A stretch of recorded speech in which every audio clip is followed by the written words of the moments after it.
Hello students, good morning. आज हम statistics सांख्यिकी क्लास 10th, जिसमें अपन ने माध्य के 5 प्रश्नों को पढ़ लिया था। उसके बाद अगली जो सीरीज है वो आपके माध्यिका या जिसको माध्यक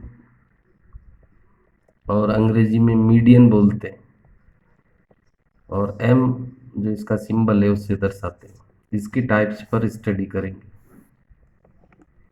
तो आमतौर पर माध्यक या माध्यिका के 3 प्रश्न आते हैं।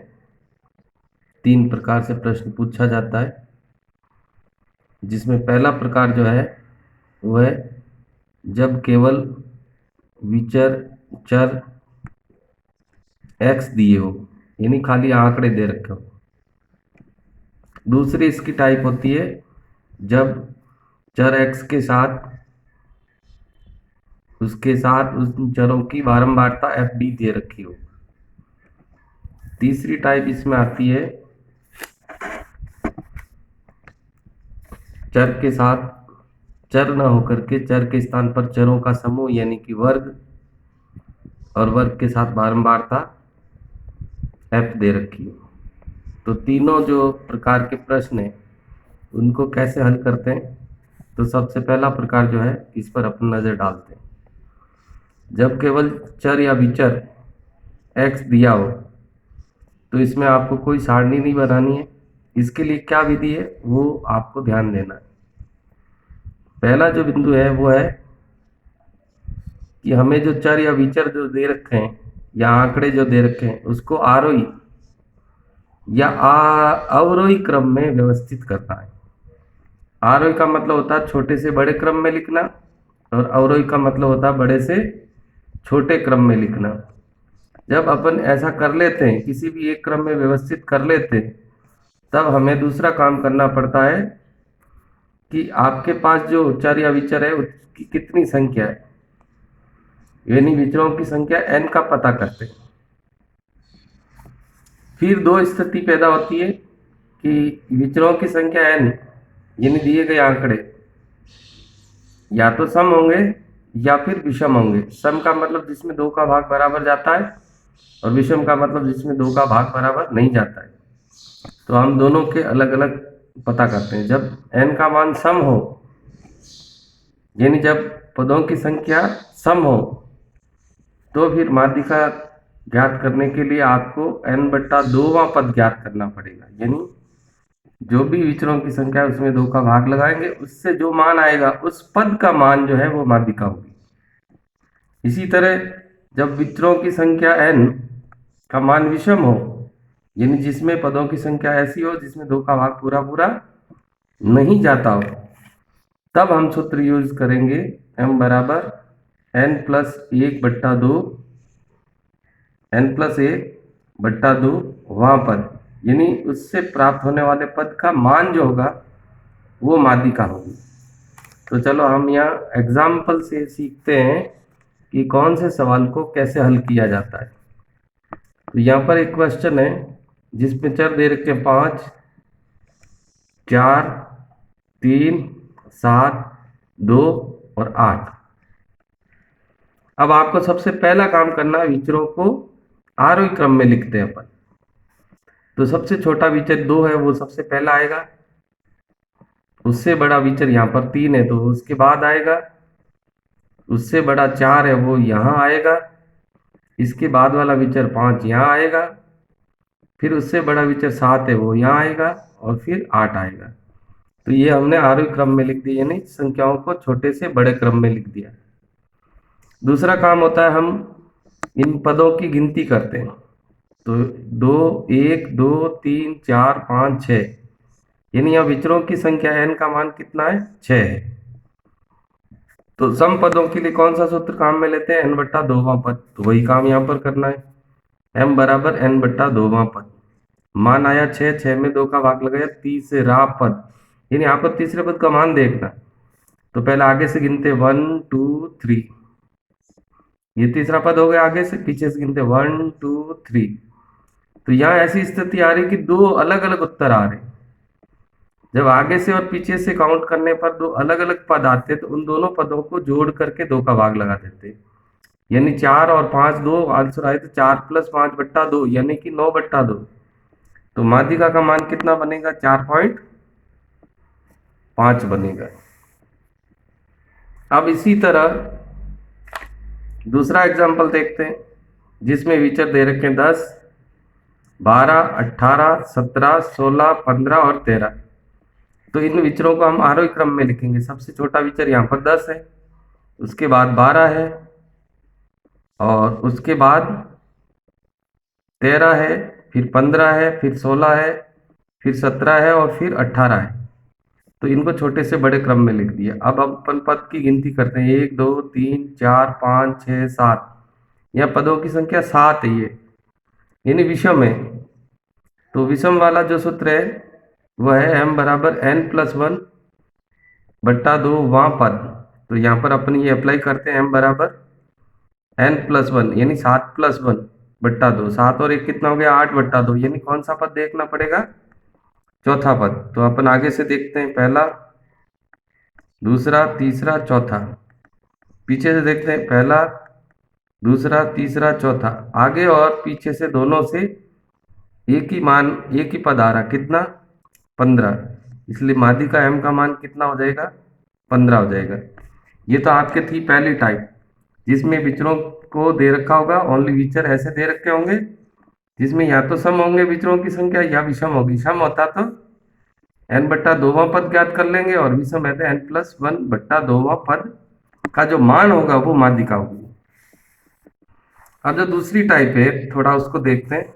दूसरी टाइप में जो चर होते हैं उन चरों के साथ उसकी बारंबारता f भी दे रखी होगी।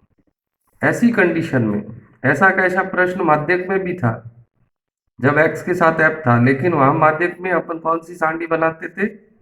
fx सारणी बनाते थे। तो आपको तुलनात्मक रूप से याद रखना पड़ेगा, यही प्रश्न जब माध्य में आता है तो उसमें fx सारणी बनती है, परंतु यही प्रश्न जब माध्यिका में आता है तो वहां पर कौन सी सारणी बनती है? CF सारणी यानी संचयी बारंबारता सारणी।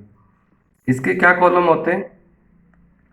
एक कॉलम x होता है जहां विचर लिखे जाते हैं, दूसरा कॉलम f होता है जहां बारंबारता लिखी जाती है, और यहाँ फिर एक तीसरा कॉलम जो होता है वो CF जिसको संचयी बारंबारता बोलते हैं। x के कॉलम में x आ जाएगा, f के कॉलम में f आ जाएगा, फिर f ही CF ज्ञात करेंगे। f से CF कैसे ज्ञात करेंगे? पहली CF बनेगी, फिर अगली f जोड़ते जाएंगे, जोड़ते जोड़ते CF निकालेंगे, और f की जोड़ को यहाँ पर क्या बोलेंगे? n, capital N। और इस कैपिटल N का वही मतलब होता है जो समांतर माध्य में सिग्मा f का होता है, यानी बारंबारताओं की जोड़। इस विधि में आपको 4 पद याद रखने। 4 पद कौन सा होता है? n बट्टा 2, n बट्टा 2 से ठीक बड़ी CF का मान, और उसी CF का संगत चर जो होगा वही आपकी माध्यिका का मान बनेगा। तो ये क्रम 4 पद वाले नियम को याद रखना, n बट्टा 2, n बट्टा 2 से ठीक बड़ी CF का मान, और उसी CF का संगत चर जो होगा वो आपकी क्या बनेगी? माध्यिका का आंसर बनेगी। तो दूसरी टाइप का एक एग्जाम्पल देखते हैं। यह है माध्यक या माध्यिका m ज्ञात करो जबकि क्या दे रखा हो? x और f। यानी ये दूसरी टाइप है, x और f वाली टाइप। जब x और f दिया हो तो माध्यक ज्ञात करो। ये x की वैल्यू दे रखी 15, 20, 25, 30, 35, 40, 45, और इसकी बारंबारता है। इन विचरों की नीचे बारंबारता f दे रखी है, यानी इसकी 8 है, 20 की 7, 25 की 5, 30 की 4, 35 की 3, 40 की 5 और 45 की 6। फिर अपन इसकी कौन सी सारणी अभी बोला था? CF सारणी यानी संचयी बारंबारता सारणी बनाएंगे, जिसके कितने कॉलम होते हैं? 3, x कॉलम, f कॉलम और CF कॉलम। x तो जो प्रश्न में दे रखा है जो 15, 20, 25, 30, 35, 40, 45, वो आपको यहाँ लिख देना 15, 20, 25, 30, 45, 35, 40, 45, और f के कॉलम में f लिख लेंगे 8, 7, 5, 4, 3, 5 और 6। अब CF कैसे ज्ञात करते हैं थोड़ा देख लो। पहला जो f का मान होगा वही CF बनेगा, यानी पहला f है वो पहली सी एफ बन जाएगी। फिर इस एफ के अंदर, इस सी एफ के अंदर ये एफ जोड़ देंगे, यानी यहाँ का 8 और ये 7 जुड़ करके कितना हो गया 15। फिर इस 15 में क्या करेंगे, ये 5 जोड़ देंगे, ये हो गया 15 और 5 20। फिर इस 20 में क्या करेंगे, 4 जोड़ देंगे, तो 20 और 4 कितना हो गया 24। फिर इस 24 में क्या करेंगे, 3 जोड़ देंगे, जो 24 और 3 कितना हो गया 27। फिर इस 27 में कितना जोड़ देंगे, 5 जोड़ देंगे, तो ये हो जाएगा 32। फिर इस 32 में 6 जोड़ देंगे, कितना हो जाएगा 38। ये सी एफ का अंतिम मान 38 आया। अब अपन एफ की सीधी टोटल जब करेंगे, 8 7 15 20 24 30 27 5 32 और 6 38, तो वो मान भी आपके 38 से आएगा, यानी कि बारंबारताओं का योग जो है वो कितना आ गया 38। अब वो 4 पद जो याद रखने वो क्या है, 4 पद। पहला पद होता है n का मान, n का मान इस प्रश्न में 38 आया। दूसरा ज्ञात करेंगे n/2, यानी 38 में 2 का भाग लगाएंगे 19 आएगा। फिर आपको क्या करना, तीसरा पद लेना, जो सीएफ आती है, जो मान आता है उस मान से, यानी 19 से ठीक बड़ी सीएफ का मान। अब सीएफ का कॉलम देखना, आपको एफ का कॉलम नहीं देखना, सीएफ का।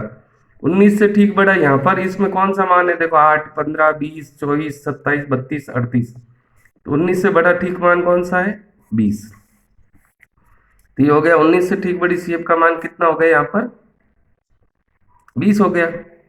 फिर 20 का संगत चर, यानी कि इस टेबल में 20 के सामने चर का मतलब किसकी वैल्यू, x की वैल्यू कितनी है 25, तो 20 का संगत चर मान 25 है, इसलिए माध्यक या माध्यिका m का मान कितना हो जाएगा 25 हो जाएगा। तो ये आपके माध्यक की दो विधियां हो गई, एक तो खाली x देता यानी कि विचर देता, आपको आरोही क्रम में लिख करके n का मान सम और विषम पता करना है।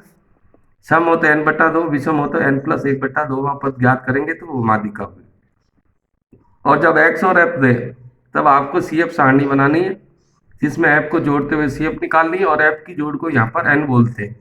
और n से ही आपको 4 पद याद रखते हैं, n का मान, n/2 का मान, n/2 में जो मान आता है उससे ठीक बड़ी CF का मान निकालना है, और उसी CF के सामने वाला चर यानी x का जो मान होगा वही आपका माध्यक बनेगा।